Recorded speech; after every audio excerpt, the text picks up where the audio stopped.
Eto na Go Fam, after 4 days ng pagpapalatak. Check natin.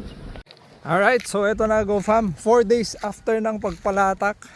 Ito ay hybrid, 25 kilos yung kanyang settings. Yun, napatubo din natin. Ayan o, kita nyo ba? Ayun o. Yun.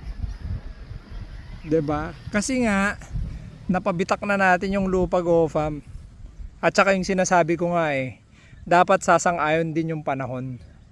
Kasi last cropping Go Fam, talagang panay ang ulan. 2 buwan na diretso ang ulan Go Fam, kahit gaano kaganda yung kanal natin, hindi siya gumana. So, tama yung aking conclusion na yung pagpapalatak, nakadepende rin sa ita-timing mo din Go Fam. Hindi pwede yung basta gusto mo lang magpalatak.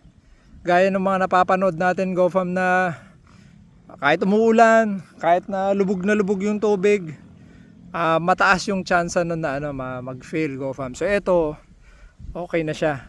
Ayan, parang hindi lang masyadong makita Go Fam kasi nga maninipis pa. Okay, so siguro i-update ko kayo sa susunod pag medyo malaki-laki na siya Go Fam.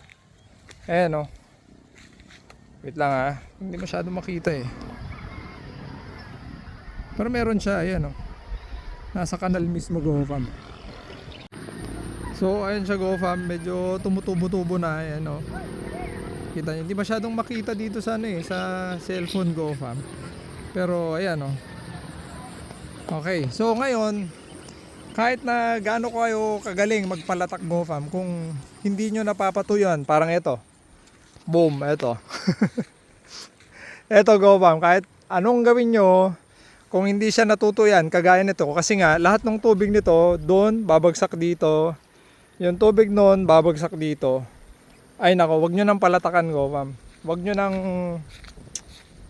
balakin, masasaktan lang kayo. Ang pwede dito lang, lipat tanim, yan, yung part na yan.